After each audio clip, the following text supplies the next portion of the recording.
নমস্কার বন্ধুরা, আমি সায়নী। তোমাদের সবাইকে স্বাগত জানাই সায়নীস ব্লগের আরও একটি নতুন পর্বে। বন্ধুরা, আমরা সকলেই জানি যে অর্থ আমাদের জীবনে কতটা প্রয়োজনীয়। বৃহস্পতিবারের পুজো আমরা সাধারণত সুখ সমৃদ্ধি, শান্তি এবং তার সঙ্গে আর্থিক কষ্ট দূরীকরণের জন্যই করে থাকি। কিন্তু এই বৃহস্পতিবার ছোট ছোট কিছু নিয়ম মানলে এবং তার সাথে যদি আমরা পুজো পাঠ করি তাহলে কিন্তু আমাদের অর্থকষ্ট হবে চিরতরের জন্য দূরীভূত।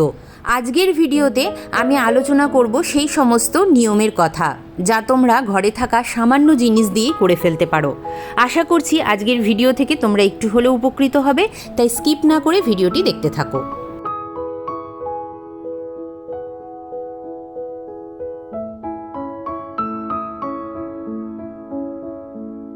তো আজ আবারও একটি বৃহস্পতিবার চলে এসেছি ঠাকুর মন্দিরে।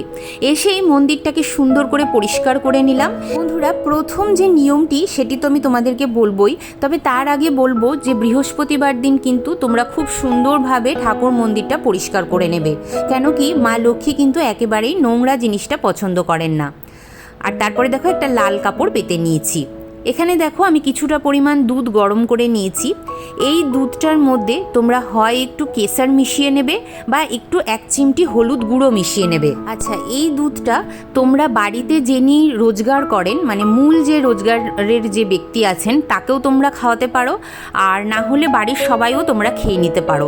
তো দুধে কেশর বা দুধে 1 চিমটি হলুদ মিশিয়ে অবশ্যই প্রত্যেক বৃহস্পতিবার যিনি মূল আয়কর্তা এবং তার সাথে সাথে বাড়ির অন্যান্য সদস্যরাও দুধটা পান করতে পারো।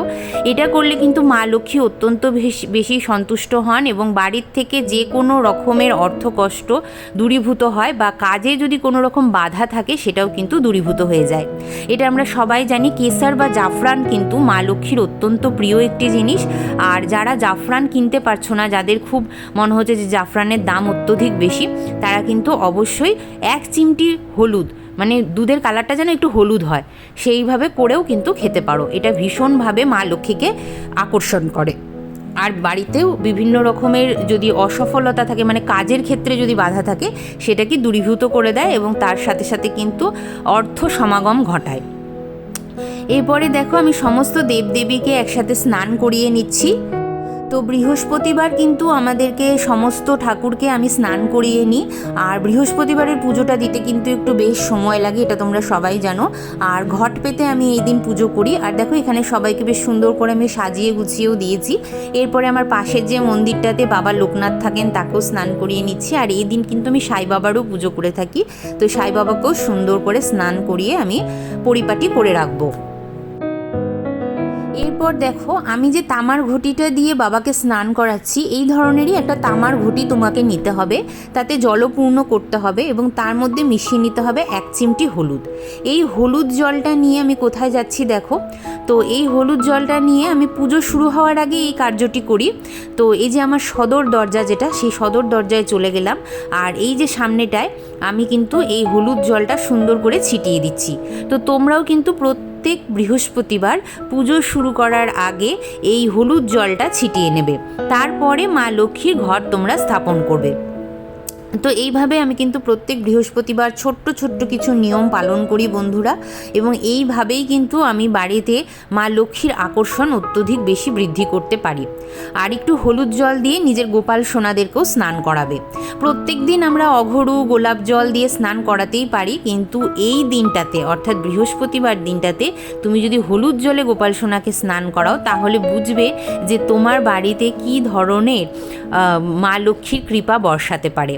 তো এই ছোট ছোট জিনিসগুলো অবশ্যই তোমরা পালন করবে। আর দেখো এখানে আমি আজকে ফুলমালা যেগুলো কিনে নিয়ে এসেছি সেইগুলো কিন্তু আমি এখানে সাজিয়ে নিচ্ছি। বন্ধুরা, আমি যেই জিনিসগুলো করে উপকার পেয়েছি আমি সেইগুলোই তোমাদের সঙ্গে ব্যক্ত করি। আর সবথেকে বড় কথা হচ্ছে, এমন জিনিস দিয়ে আমি কিছু তোমাদেরকে টোটকা বলি না যেগুলো তোমাকে এক্সট্রাভাবে বাইরে থেকে কিনে আনতে হবে বা এক্সট্রাভাবে তোমাদেরকে কোনো কিছু করতে হবে বা অনেক বেশি টাকা খরচ হবে। যে জিনিসগুলো আমাদের বাড়িতেই থাকে আমরা সেই জিনিসগুলো দিয়েই কিন্তু আমি টোটকাগুলো তোমাদেরকে করতে বলি। এবং তার সঙ্গে আরও একটা জিনিস, কোনো জিনিস যদি খুব বেশি দামি হয় তাহলে আমি সেটার বদলে তুমি আবার কি করতে পারবে সেটাও কিন্তু আমি বলে দিই। তো সেইভাবেই কিন্তু তোমরা করতে পারো এবং নিজের সৌভাগ্যকে আকর্ষণ করাতে পারো। এরপরে দেখো আমি মা লক্ষ্মীর ঘরটা পাতবো বলে কিন্তু সুন্দর করে আমার বাড়ির যেটা নিয়ম আমি সেইভাবেই কিন্তু ঘরটাকে গুছিয়ে নিচ্ছি। তো ঘট পাতবো, আমাদের বাড়িতে তো নিয়ম আছে যে আমরা হরিতকি দিয়ে ঘট পাতি, অনেকের বাড়িতে নিয়ম থাকে পানকলা দিয়ে ঘট পাতার, তো তারা যার যেটা বাড়ির নিয়ম সে সেইভাবেই ঘট পাতবে। আমি এখানে একটা 5 পাতা বিশিষ্ট আম্রপল্লব নিয়েছি আর মা লক্ষ্মীর সামনে একটু ধানের ছড়া দিয়ে দিয়েছি। এবার উলুধ্বনি সহযোগে ঘরটা পেতে নিলাম। আর এটা তোমরা সবসময় জানবে বন্ধুরা যে মা লক্ষ্মী কিন্তু সবসময় করুণাময়ী এবং সবসময় তার যে ভক্তরা থাকেন তাদের প্রতি কিন্তু ভীষণভাবে তিনি দয়া প্রদর্শন করেন, করুণা প্রদর্শন করেন। তবে কিছু কিছু ক্ষেত্রে আমাদেরকে কিন্তু কিছু টোটকা বা নিয়মও মেনে চলতে হয়। আরেকটা জিনিস বলবো বন্ধুরা, তোমরা কিন্তু বৃহস্পতিবার দিন কখনো ভুল করেও কাউকে চাল আর হলুদ এগুলো ধার দেবে না। যদি কেউ আসে নিতে তাকে তুমি কখনোই এই দিনটাতে চাল আর হলুদ দিও না, অন্য কিছু দিও, কিন্তু এই দুটো জিনিস যেন কখনোই বাড়ির থেকে বেরিয়ে না যায়। এটা সবসময় তোমরা কিন্তু লক্ষ্য রাখবে, কেন চাল আর হলুদ এই দুটোই কিন্তু সমৃদ্ধির প্রতীক এবং মা লক্ষ্মী মানে শ্রীবর্ধক। তো এই জিনিসগুলো কখনোই কিন্তু বাড়ির থেকে এই দিন বার করতে হয় না। আর এই দিন কোনো ধার বাকি করবে না, কারোর কাছে ধার বাকি করবেও না, আবার কাউকে কোনো ধার বাকি তুমি দেবেও না এই দিন। তো এইভাবে কিছু নিয়ম মেনে দেখো, আমার মনে হয় তোমরা খুব তাড়াতাড়ি একটা ভালো ফল পাবে। এখানে আমি চন্দন বেটে নিচ্ছিলাম, 2 রকমেরই চন্দন বাটবো যেহেতু আমার 2টো চন্দনই লাগবে, কেন সমস্ত দেবদেবীরই আজকে আমি পুজো করব।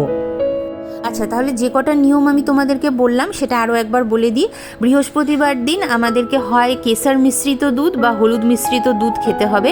সেটা শুধু যদি যে মানে মূল রোজগের করে সেও খেতে পারেন, আবার যদি মনে করো যে বাড়ির সবাই মিলে খাবে গ্রহণ করবে তো সেটাও তোমরা করতে পারো। তারপরে পুজোয় বসার সময় আমরা প্রবেশদ্বারে একটু হলুদ জল ছিটিয়ে দেব এবং তারপরের যে কথাটা সেটা হচ্ছে সেই হলুদ জল দিয়ে আমরা আমাদের যে লাড্ডু গোপাল আছেন তাকেও স্নান করাতে পারি। চতুর্থ যে নিয়মটি আমি বললাম যে হলুদ এবং চাল কখনোই বাড়ির থেকে এই দিন বের করা যাবে না, সেটা কেউ যদি খুব প্রয়োজনেও ধার চাইতে আসে তাকেও কিন্তু দেওয়া যাবে না। তুমি অন্য কিছু দিতে পারো কিন্তু ওই জিনিসটা কিন্তু দেওয়া যাবে না। আর এই বৃহস্পতিবার দিন কোনো রকম ধার বাকি দেওয়াও যাবে না, নেওয়াও যাবে না। এবার আমি পঞ্চম নিয়মটি বলবো। পঞ্চম নিয়মটি হচ্ছে আমরা তুলসী মায়ের পুজো প্রত্যেক দিনই করি। এর আগের ভিডিওতে আমি বলেছি যে তুলসী মাকে একটু দুধ জল দেবে এই বৃহস্পতিবার দিন। আর আজকে দেখো একটা হলুদ ফুলের মধ্যে আমি একটু সিঁদুর লাগিয়ে নিয়েছি। এই হলুদ ফুলের মধ্যে সিঁদুর লাগিয়ে তোমরা প্রতি বৃহস্পতিবার মা তুলসীকে নিবেদন করতে পারো। আর হলুদ ফল বন্ধুরা, হলুদ ফল কিন্তু তোমাকে এই দিন দিতে হবে ঠাকুরকে।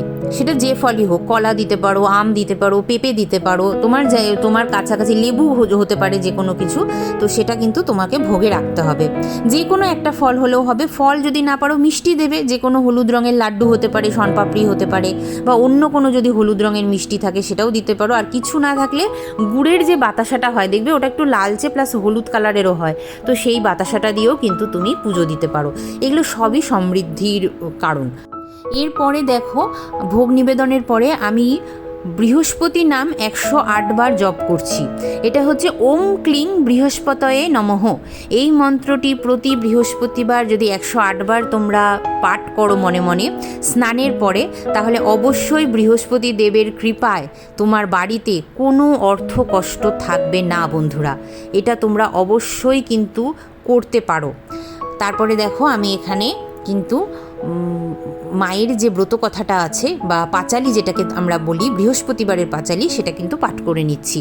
এটা তুমি স্নানের পরেও করতে পারো, বা তোমার যদি মনে হয় যে তুমি সন্ধেবেলায় সন্ধে পুজো দেওয়ার সময় করবে তো সেটাও কিন্তু করতে পারো।